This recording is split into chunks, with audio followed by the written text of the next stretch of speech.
what a big process this was and an important decision. Yeah, and you've really got to get yourself ready for, there's days to do this properly.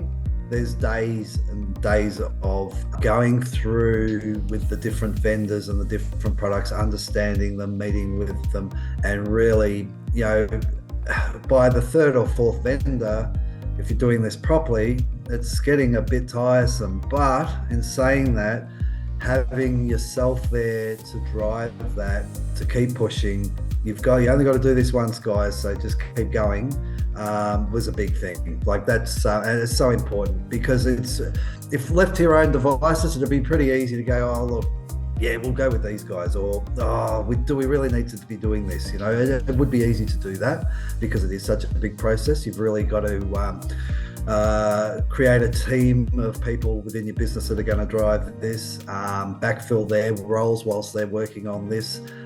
There is time out of the business, but you're not going to make a bigger decision for your business, are you? So yeah, having yourself there to drive that and really keep some structure to it and keep everyone accountable, is worth its weight in gold.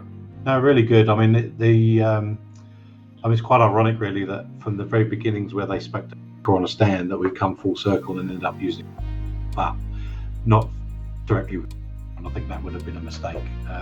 But that whole process of really aligning what our expectations were to what was available in the industry, and some of those the key points around what we need to do as a company to do it right from day one was where the real value's been, I think, around focusing on the right vendors, not just the product, focusing on the in-house capabilities, a dedicated team, which was, from day one, and from your book, which we all read at the early days, that was a key number one thing: get your team right. It's been there from day one, but it's been reinforced so many times again and again through the vendors, through the customers of the vendors that we've visited. That was like a common theme, just backing that part up. So, and I think that just reinforced that we made the right decision to get a consultant in to really push home that we need to do this right. We realised that we didn't have that skill set in-house to manage that process. I had a person to go to who had that knowledge, the skill set, plus knew what was available in the market. I do remember coming to you and asking you about a couple of softwares that I've used in the past, and it was very clear that you actually hit the right points in saying, and that was my view of those softwares. But I just wanted to double check whether what your views were, so that we were aligned. And that was to the point, because there was no sugarcoating, as I said.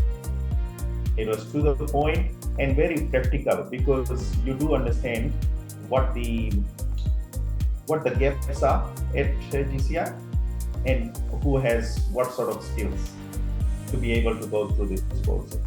And also you did take a bit of understanding as to what the GCI culture is, what are the guys driven with, so we can be lined up with a support partner or vendor which has similar values, rather than going to the big end of town where it's just a number.